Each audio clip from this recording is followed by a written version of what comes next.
Bonjour tout le monde. Oui, ça fait longtemps que j'ai pas sorti de tube français vs Russie et je sais que c'est un format que vous aimez bien, vous le demandez souvent en commentaire, mais ça devenait trop compliqué avec les droits d'auteur. À chaque fois je vous ai démonétisé, soit ils supprimaient la vidéo ou soit j'étais obligé de supprimer un extrait de ma vidéo, elle était jamais dans les suggestions, mais malgré tout ça j'ai décidé de continuer ce format parce que moi je l'aime bien aussi. Je vais essayer de faire différemment pour vous montrer les extraits sonores et de votre part j'attends donc un maximum de soutien, de likes et de partage parce qu'il y a de grosses chances qu'elle disparaisse des suggestions cette vidéo. Donc je compte sur vous. Allez, merci d'avance, je vous mets un like à vous.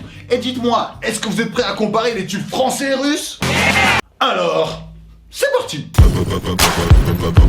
Et on commence tout de suite avec le plus jeune qui s'appelle Canoë. Non mais les monteurs, les gars, vous êtes sérieux? Ça vous fait rire ça? Bon, en vérité, c'est moi le monteur et ça me fait rire. De son vrai prénom, Noé. Et j'imagine que c'est de là que vient le blaze Canoë. Donc du coup, on va se pencher sur le Canoë. Non mais sérieux les auteurs, ça vous fait rire ça?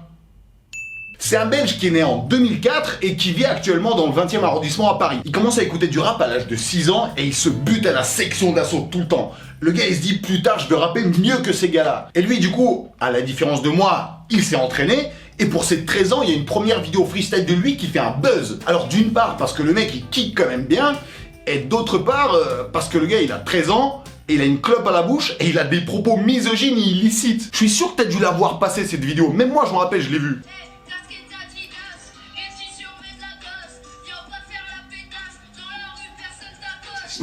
Je comprends pas, comment ça se fait que t'as autant de haine contre les femmes à 13 ans? Qu'est-ce qui s'est passé? Peut-être t'as une petite copine qui a pas partagé son goûter avec toi ou quoi? Même Vald a réagi en disant « éteins cette cigarette ». Et je pensais qu'il allait rajouter « et allume une pipe de crack ». Parce que c'est Vald. Et c'est chaud quand c'est Vald qui commence à te donner des conseils de santé. C'est comme si ton diététicien c'est Pierre Ménès. Et depuis il a continué à bosser, à la différence de moi. Et aujourd'hui, ça y est, il a sorti une série de freestyle, des clips et tout cartonne, tout marche, ça y est. Ouais, avec sa petite tête de maman, j'ai raté l'avion là. Bah, il a peut-être raté l'avion, mais il a atterri dans le rap game. Hein. La vidéo de son freestyle à Skyrock a même tourné sur une page russe. C'est ouf. Hein. En Russie, tout le monde le compare à cet artiste russe. J'avoue, il y a un petit truc. Hein. Alors, il s'est calmé aussi un peu dans les textes. Comme il le dit si bien, il s'est assagi. Et ça me fait marrer qu'ils le disent comme ça parce que le gars, il a 16 ans et il a pris du recul de ouf par rapport à la vie en 3 ans. T'sais, le gars, il est trop précoce. Il s'est tapé sa crise de la quarantaine à 16 ans. T'sais, dans 2 ans, il a de la calvitie.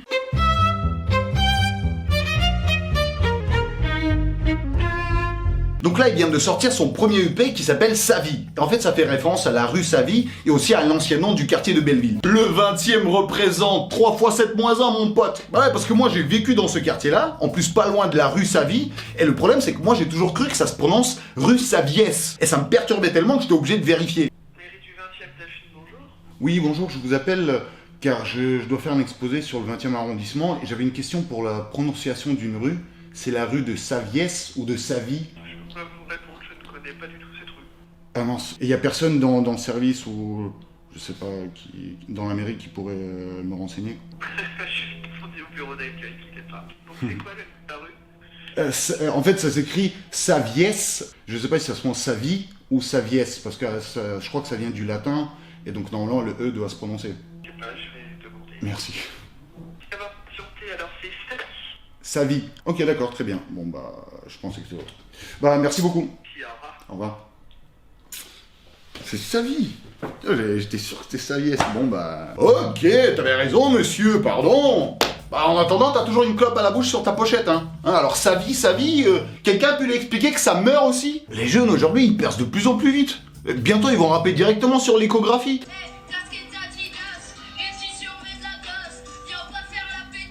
Après, je l'écoute, j'ai l'impression qu'il a déjà plus de vécu que moi. Il dit tout le temps, ouais, à 9 ans, j'étais déjà chaud, ouais, à 13 ans, j'étais au studio, toi, tu faisais de la dinette.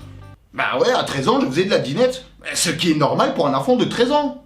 Non? Puis c'est quoi ce délire en ce moment? T'écoutes du rap? Bah, il y en a un qui t'insulte parce que t'étais pas là pour lui il y a 10 ans, l'autre qui te fait culpabiliser d'avoir eu une enfance normale. Je peux écouter un album sans aller chez le psy ou pas? Et puis surtout, la pression qu'il met aux gamins. Qui vient jouer? Ah oh, t'es malade ou quoi? T'as vu l'interview de Canoë? Le gars à 13 ans, il était déjà au studio. Moi j'ai 8 ans, j'ai même pas commencé à fumer encore. Ah c'est fini l'enfance mon pote. Moi maintenant je pense à la carrière. Être au dollar. Je pense que vous vous rappelez tous de Morgenstern. J'en avais parlé dans une vidéo sur les tubes et aussi dans ma dernière vidéo. D'ailleurs, si tu l'as pas encore vu, vas-y, hein, c'est un nouveau format, tu vas kiffer. Et d'ailleurs, vu que son blaze, Morgenstern, est super compliqué à prononcer, pour le reste de la vidéo, je vais juste l'appeler Morgan. Eh ben, il continue son ascension, Morgan. Hein. Il a fait des feats avec à peu près tous les artistes qui cartonnent, et il est même arrivé au niveau de Timati. Et comme d'hab, le son est lourd. Son problème, c'est une Lamborghini ou une Ferrari. Mais avant, il y a une intro. En fait, Timati vient chez Morgan pour signer un contrat, et l'autre, il fait genre, c'est le boss du game. T'as signé? J'ai pas compris avec les pourcentages, là. 1 pour toi, 99 pour moi. Comment il se la pète? Ok. C'est la même chose en russe et en français. Cette signature d'ophtalmo au chômage. Timati, il fait trop le pauvre. Il fait genre, je comprends pas comment faire, qu'est-ce qu'il faut faire? Il faut danser, je suis pas habitué à ce genre d'ambiance. Alors que ça, pour Timati, c'est un mercredi en février, cette soirée. Hein. Et il continue dans ses délires, et Timati, il fait même semblant de mal rapper. Rolls Royce, Rolls Royce, the big boss, the big toys. Après, Morgan, il arrive, il lui dit ça. Hey, Prasnis, 20 vek na dvore. Ça veut dire, hey mec, réveille-toi, on est en 2020. Et là, il change de flow. Pink Floyd. The Big Boys. Et là, il enchaîne un demi-couplet très lourd. Ah, c'est marrant d'avoir fait semblant de mal rapper pendant 15 ans pour nous lâcher un 8 mesures correct maintenant. Bon, vu que c'est Morgan et Timati qui sont bien connus pour voler des trucs, j'ai voulu vérifier si ce tube l'était aussi. Bon, l'instru ressemble un peu beaucoup à ce son de Taiga avec Nicki Minaj. Le même violon, tu vois. Et ces plans-là, ça ressemble beaucoup au dernier clip de Drake. Et c'est tout. C'est incroyable pour eux. Ils ont jamais inventé autant de trucs dans leur vie. Hein. Et pour revenir sur le délire où Timati il se diminue là, on y croirait presque. Hein. Sauf que, il y a quelques semaines, Morgenstern a dû s'excuser devant Timati à cause d'une vidéo qu'il a sortie. En fait, avec son beatmaker Slava Marlow, qui est très chaud aussi, je vous en parlerai peut-être, ils ont fait un prank à Timati. Et ils ont enregistré un P dans l'instrumental. Ils l'ont fait passer pour une basse. Темная лошадка трека «Эль Проблема» некий секретный прием. Этого никогда прежде не было. Кажется, что-то есть, господа. T'arriveras à la retrouver ou pas? En fait, ça les faisait taper une barre de péter sur un feat avec Timati et que des millions de gens l'entendent. Et bien sûr, ça a pas du tout plu à Timati, ce genre de blague. Timati, il aime pas quand on se moque de lui. Et tu vois Morgenstern qui s'excuse comme un gamin puni. Мы бы хотели принести свои искренние извинения Тимуру Эльдаровичу и всей его команде за глупую шутку. Par contre, maintenant, Timati, il va devenir parano avec ses featuring. Timati. Vas-y, fais écouter. Attends, stop. C'est quoi ce délire? Y a encore quelqu'un qui a pété sur la prod? Je l'entends là, il y a des pets partout. Ah non, ça c'est juste ton acapella. Ah ouais? Ah ouais, bah c'est bien, hein. Et bien sûr, par avance, je tiens à présenter mes excuses à Timur Eldarovic et toute son équipe. Je suis tombé sur un feat incroyable en ce moment. Alors, je connaissais déjà les deux artistes depuis un moment, c'est Joker et Laylo. Mais comment ça fait plaisir qu'ils fassent un truc ensemble? Le titre s'appelle Click Clack Bang Bang. Alors, soit ça parle d'un canapé lit très bruyant, ou soit les gars ils sont broliqués. Les plans sont aussi soignés que les contours de Joker et aussi frivoles et farfelus qu'est la permanente de Laylo. Alors beaucoup ont comparé son flow avec celui de 6ix9ine dans le son Féfé avec Nicki Minaj.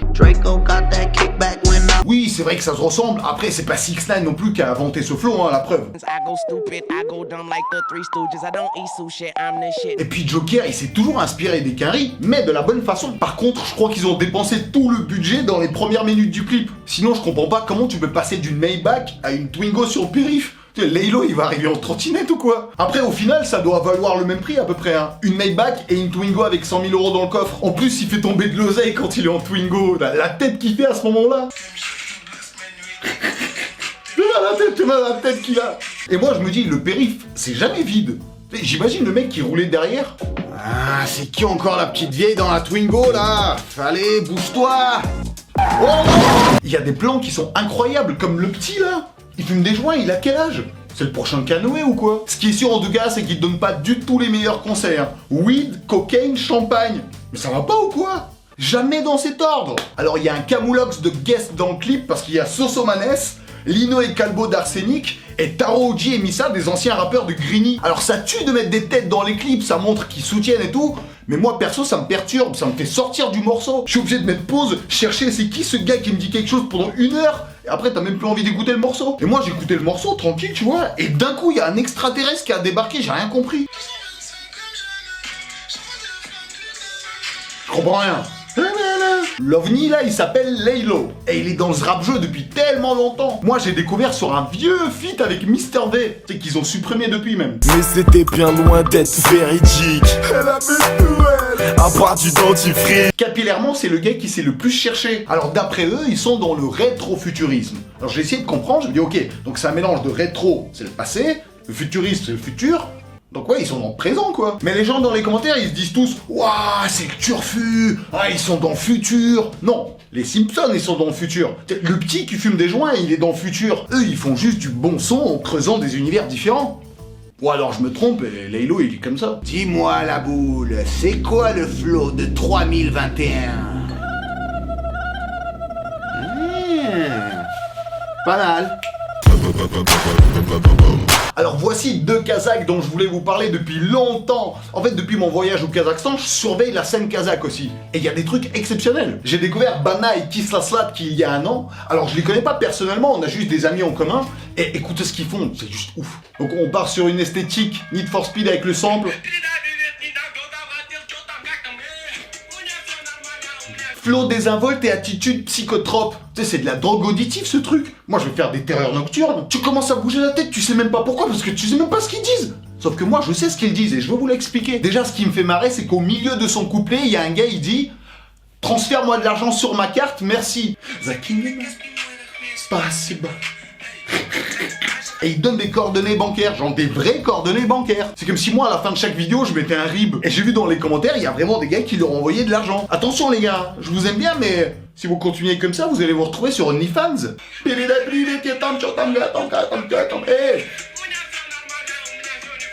Le titre du morceau, c'est Передай привет, ce qui veut dire passe le bonjour. Et du coup, durant tout le morceau, ils demandent de passer leur bonjour à plus de gens possible. Donc voilà, vous avez le bonjour de Bana et Kislaslatki. J'espère que ça vous fait plaisir, hein. Moi, de toute façon, j'ai jamais compris ce délire de passer le bonjour. Si ça compte autant pour toi, dis-le toi-même le bonjour. Pourquoi c'est moi qui dois le passer? Schéma économique au top. Tu sais, ils passent le bonjour, les gens, ils leur passent de l'oseille. Alors, concentrez-vous parce que je vais vous expliquer la fin du clip. À la base, ces 2 gars, ils ont cartonné avec une vidéo freestyle qui a tourné partout et qui a suscité beaucoup de vidéos de réaction à l'étranger. Donc, eux, ils ont découpé les réactions des gens à leur ancien freestyle et ils l'ont mis à la fin de leur nouveau clip pour rigoler.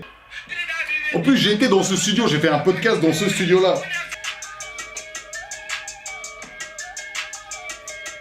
Sauf que les mêmes gens ont aussi fait une vidéo réaction au nouveau clip. Là, regardez, c'est les gars qui se voient eux-mêmes dans le clip.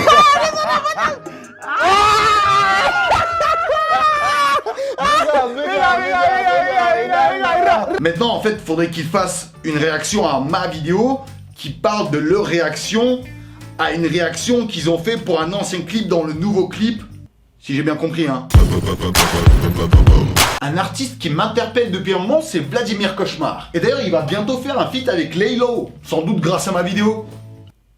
Du coup, elle est pas encore sortie, mais c'est parce que je suis dans le futur. Alors moi, je l'ai connu avec son morceau Holos, et surtout son remix par 6ix9ine, et je me disais, mais c'est qui ce mec? Il existe pour de vrai ou c'est un personnage? Parce que c'est un DJ, beatmaker serbe, en plus il écrit Vladimir en cyrillique partout. Tu sais, moi j'ai failli y croire, moi. Après, en fait, quand j'ai compris que son blaze était en fait une dédicace au compositeur français Vladimir Cosma, je me suis dit, c'est bizarre qu'un Serbe fasse un jeu de mots aussi technique et précis sur la culture française. Alors j'ai enquêté pour connaître sa vraie identité. Une enquête qui m'a pris environ 1 minute. Et j'ai découvert du coup que pour de vrai, il s'appelle Guillaume Brière. C'est moins exotique. Les gens ils disent c'est un secret, c'est impossible de trouver sur les réseaux. J'ai juste trouvé l'auteur et le compositeur du morceau Holos. J'ai cliqué dessus et oh! Comme par hasard, c'est l'auteur et le compositeur de tous les morceaux de Vladimir Cauchemar. Sacré Guillaume, hein. Et récemment, il a collaboré avec la rappeuse ukrainienne la plus hoche du moment, c'est Alona. Je pensais pas que la trappe ukrainienne serait comme ça. Hein, ça kick sévère, hein. Et elle a kiffé les prods de Vladimir, du coup ils ont décidé d'enregistrer un morceau ensemble. Отже, моє тіло стомлене, розбите від роботи і Ils ont fait un clip dans le délire de Grand Budapest Hotel et le premier rôle est attribué à Alexandre Goudkov, qui est un auteur et un réalisateur et un showman de ouf en Russie. Je vous en ai déjà parlé dans les vidéos du confinement. Ce gars, c'est un génie créatif. À chaque fois, il arrive à surprendre les gens. Et ben là, il m'a surpris. Je me dis, qu'est-ce qu'il fout là? Un DJ français qui se prend pour un Serbe, une rappeuse ukrainienne et un Russe qui travaille pour la première chaîne financée par l'État. On dirait le début d'une mauvaise blague. Ouais, c'est ça, je connais la blague. Le chinois il tombe et ça fait chin-talk. Bon, c'est très marrant, mais faut libérer.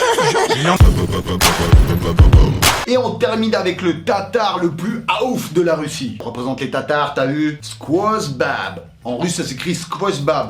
Et ce qui veut dire à travers les meufs. Je sais pas, du coup, comme un fantôme ou quoi. Alors, il fait du rap depuis qu'il a 15 ans, mais c'est avec ce morceau qu'il a enfin réussi à conquérir les top charts russes. Все мои волки делают. Ce qui est marrant sur ce morceau, c'est qu'ils sont 4. Et ils ont 4 flows complètement différents. Si tu les mets côte à côte, on dirait même pas que c'est le même morceau. Ну давай по фактам, братка. Буду с вами честь. Я пришел к тебе, ты не ждала. Это не веселая картинка. En fait, c'est le refrain qui est juste épique et du coup, ça a cartonné sur TikTok. Et dans le refrain, je comprenais pas. Le gars, il dit, quand le chauffeur te passe le AUX, tous mes loups deviennent AOUF. Bon, après, quand tu vois la gueule des loups dans le clip, c'est plutôt des loupios. Mais on se demande pourquoi ces loupios veulent crier AOUF. Et après de nombreuses écoutes, j'ai enfin compris. En fait, AUX, c'est comme ça qu'en Russie, on dit le câble auxiliaire AUX. Eux disent AUX. Un peu exagéré comme réaction, non?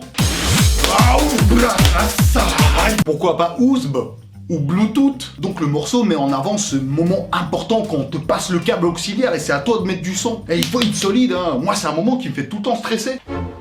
Oh non, merde, je sais pas quoi mettre, mais qu'est-ce que je vais mettre? Attends, si, j'ai une idée. Ouais, c'est bon. Vas-y, fais-toi confiance. Attendez. Non, calme. Ah, non, là, c'est... Vous kiffez un peu ou pas?